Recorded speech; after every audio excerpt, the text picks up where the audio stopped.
Nobody's telling you that you gotta kiss nobody's butt. Nobody's telling you that you gotta belittle yourself or be after anybody. You just gotta provide the service, and that's it. Oh, I'm sorry to hear that. Would you like a free chicken sandwich? That's it. Nobody's telling you to be like, oh my God, why was the Oreos rotten? Nobody's telling you to do that.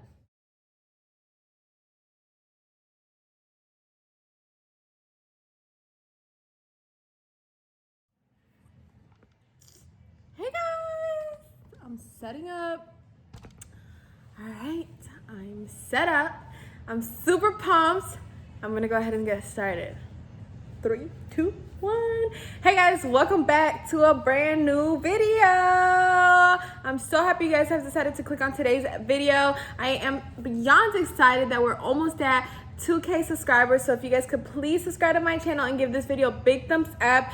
Like I said, road to 2K, and we're up from there. On my channel, if you don't know me, let me introduce myself. My name is Patricia, and on my channel you can find a lot of helpful videos. I like to do videos about work, how to get a job, how to ace the interview. I like to, give you guys helpful tips and try to provide advice that would ensure your success and whatever it is that you decide to do, give you a little bit of motivation or whatever. So in today's video in specific, I'm going to allocate it more towards the customer service associate aspect of working in retail. I feel like I've done quite a few videos on, cashiers and, what to expect, how to count your money, just like different videos that allocate towards that position. Same thing with baggers, and I kind of started one for pharmacy techs, but I feel like I haven't really touched the customer service associate positions as much, and that is so funny to me because I was a customer service associate for the longest time at Publix, okay? So I currently work at Publix. If you don't know, now you know, but that was the position that I held for the longest amount of time. Every other position I held for a smaller amount, so I just wanted to touch base on it and give you guys some insight, and I know that customer service is one of those positions that, or customer service associate, okay? So let me break it down for y'all real quick in case you don't know. The whole front end at Publix, if you're a cashier, a bagger, or a customer service associate, you technically belong to the customer service department. So that's why it's a big difference between you saying, oh, I work in customer service, or I work as a customer service associate. Because you can work in customer service, but you could be a bagger or something else. Now, obviously, there is a little area in the front end which is labeled customer service, and that's, where the customers go if they need service. But I just wanted to break that down because if you do work in the company, you might hear people say like, oh, I belong to the customer service department, and that's what they're trying to say, okay? So I hope y'all understood that. But anyways, as a customer service associate, you do have so many more responsibilities and you do so much where I haven't seen other departments that do as much, honestly, and I've worked in quite a few. And I'm going to kind of name some of the bigger things that you do as an associate there. Now, I want to start off by saying or giving the explanation of what customer service means. Now, I know it's different in every store or every company. There's customer service in hotels. There's customer service for right about everything in a restaurant. There's different rules and regulations and stuff, but the end goal when you do customer service or when you're trying to provide customer service is to satisfy the customer. So in Publix it's no different, and even though the rules, let's say at Walmart, might be different than Target, at the end of the day the end goal is to satisfy the customer, because the customer is what keeps the company running, right? So obviously, like I said, Publix is alongside, the same boat, same intentions. We want to please the people who are shopping with us and make their experience good.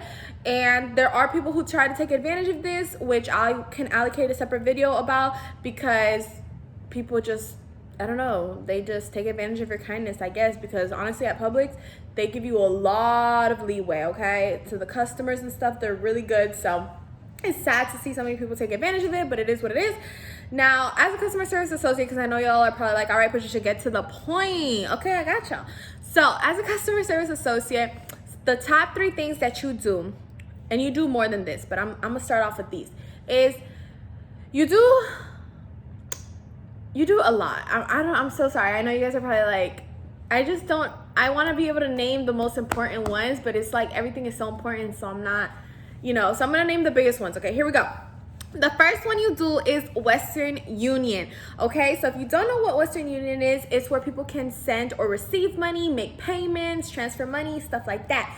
Now in customer service, there's usually 1 or 2 computers and you have a Western Union login. So technically you're considered like a Western Union agent. So, you know, you could say that about yourself. You could be like, yes, I work customer service and I'm a Western Union agent or whatever, because you really are.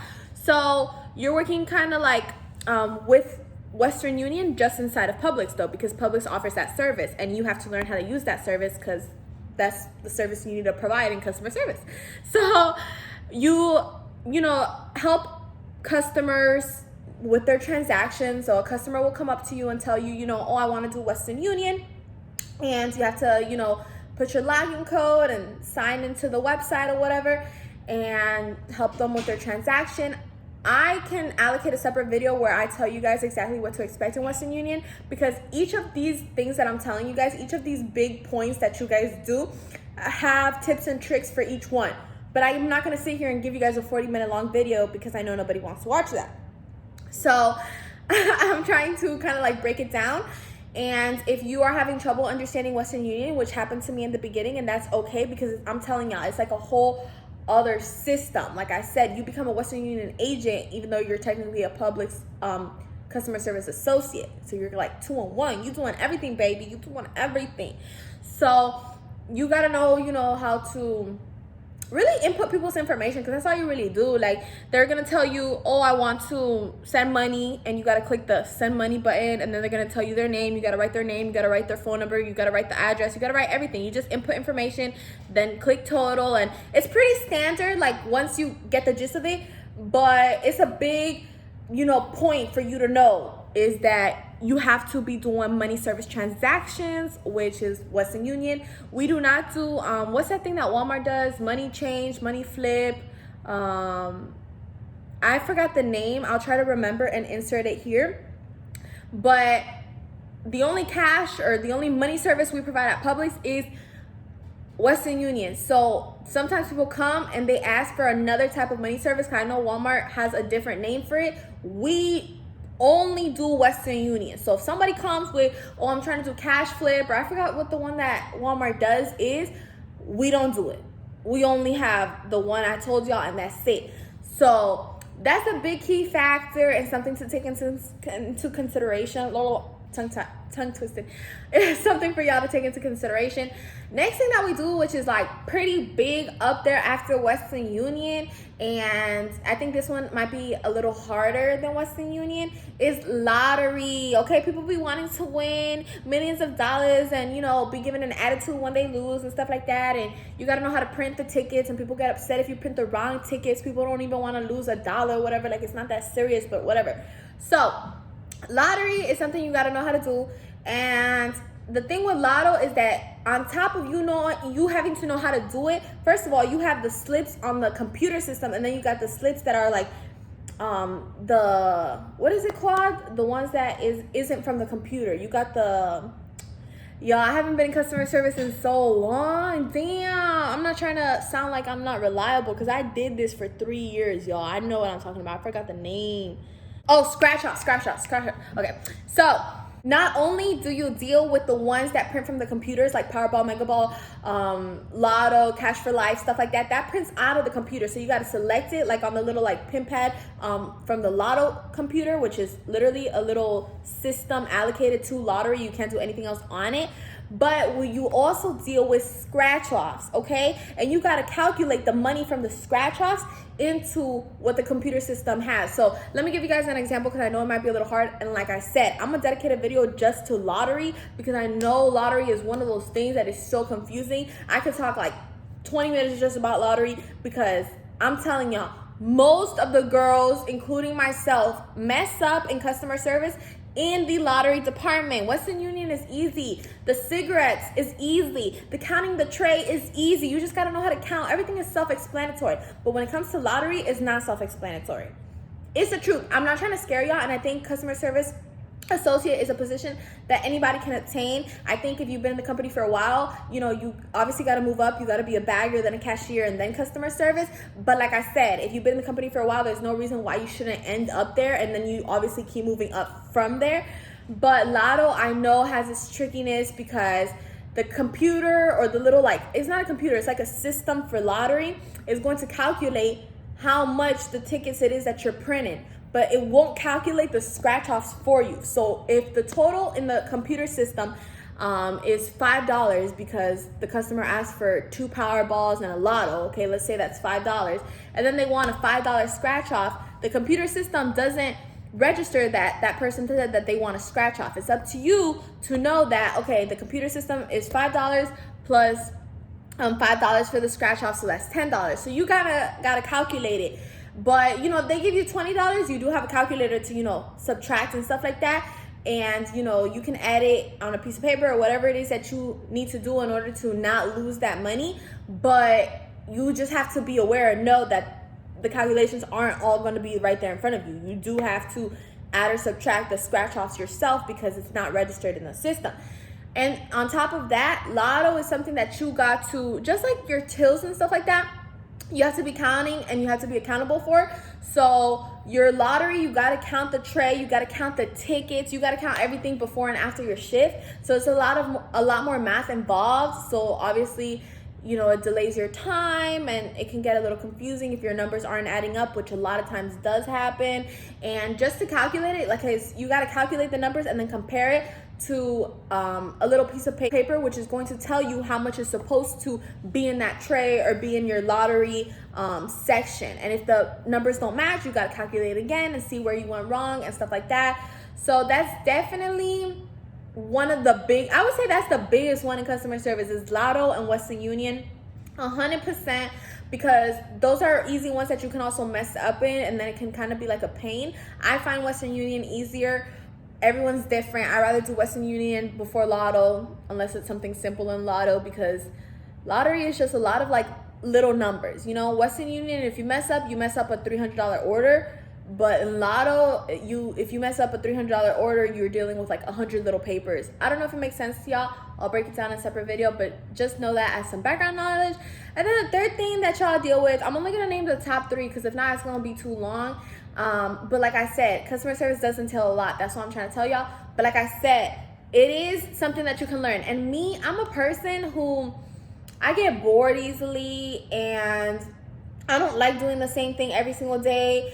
So I find myself not learning as easy in school, and I struggle in school, and I struggle to stay focused. So if you're anything like me, okay, because I'm not trying to portray myself as a genius or someone who, you know, oh my gosh, I'm so good, whatever. No, not at all. But I was able to understand it, and I loved it, and always having to do something different, I love doing. So trust me, if you're anything like me, you got this. You got this. Don't stress it out because of what I'm saying. I'm just saying it is responsibility. Now, the last thing, like I said, because you are customer service and baggers and cashiers, if they have any problems, they come to you. You have to know how to solve people's problems. So you deal with, for example, like if a register runs out of money, you have to loan them that money, and you have to write it down and keep track of everything. Keep track of anything that leaves your tray or comes into your tray money-wise. Keep track of it, because if not, it's going to be your name when it's time to get called. If they've got to pick on somebody like, oh, why is $20 missing? Oh, you didn't record what money came in and out of your tray? Boom, you're accountable. You're suspended. So don't let that be you. You also got to kind of like solve people's problem, like I said. So if somebody needs like a tax exempt, you know, them Ship shoppers, Instacart shoppers, stuff like that, we have to like override using special codes. The only ones who have those special codes are customer service associates or managers, not your cashier, not your baggers, not any other department. Matter of fact, the other departments don't even have those codes, because before I used to work in pharmacy, anytime that they needed an override, they would come ask one of the customer service associates for one.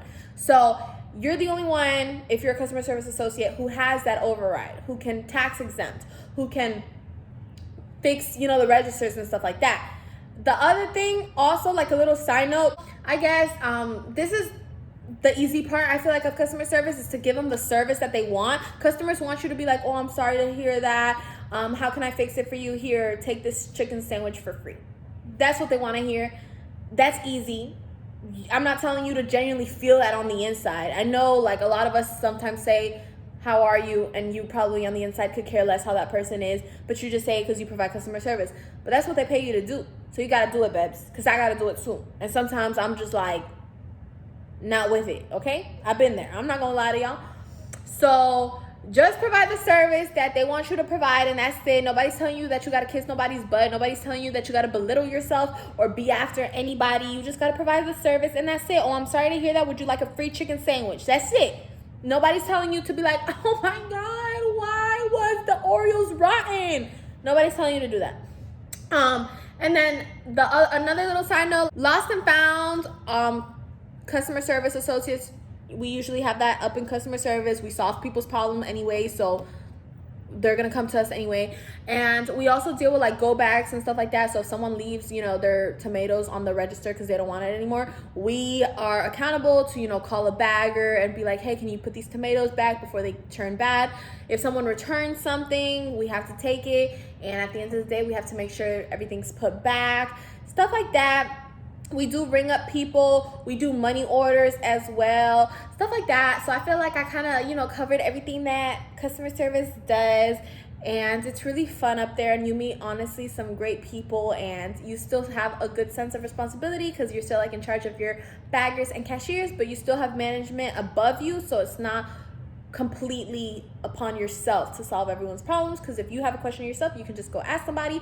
So with that being said, I'm gonna go ahead and conclude today's video because I see this video getting kind of lengthy and I don't want to bore y'all too much, okay? I'm gonna switch it up and do different videos so that I can keep y'all interested, okay? Because I want y'all to know this stuff, because I didn't know this stuff. So I want y'all to know it so y'all could be better than me, because I was confused, and sometimes these girls don't want to help you. I'm not gonna cap. So my manager had told this one girl, she don't even work at Publix anymore. They had told this one girl to train me, and she was just like looking at me, and then she was like, I'm sorry, I just can't do stuff and talk at the same time, so I don't know how I'm gonna train you. I don't know how you're gonna train me either, because I don't understand what we doing. So it was really uncomfortable, and I feel like it took me a little longer to learn, because it really just depends on who trains you. Like, I promise y'all, if y'all have a good trainer, there's no reason why y'all shouldn't be doing good at your job, because that's necessary. And these managers need to be more careful on who they're picking to train people, because they be picking some trash trainers, and then they complain when, you know, the new hire is trash. So I'm trying to avoid that for y'all. All right, if y'all have any questions, like always, make sure to comment down below. Yes, my social media is in the description box. Y'all could hit me up, you know, DM, Snapchat, whatever it is y'all want to do. I keep it open to y'all because I really do want to help y'all. But like I've always said in my videos, sometimes I delete social media. Matter of fact, I usually always delete social media and only obtain social media when I have to promote a video so that I can promote my channel. And then I delete it right after that. So right now, I don't even have social media up on my phone. So if y'all were to DM me, it might take me a little longer. But if you guys comment on my video, I promise that I'm gonna get y'all a response in a matter of hours, you know, usually minutes. I usually reply, honestly, sometimes even in seconds, because I'm usually for a good amount of time on my phone in regards to the YouTube stuff. So I got y'all, okay? But with that being said, I hope you guys enjoyed today's video. Don't forget to like, comment, and subscribe, and I'll see you guys in my next video. Thanks for watching. Bye.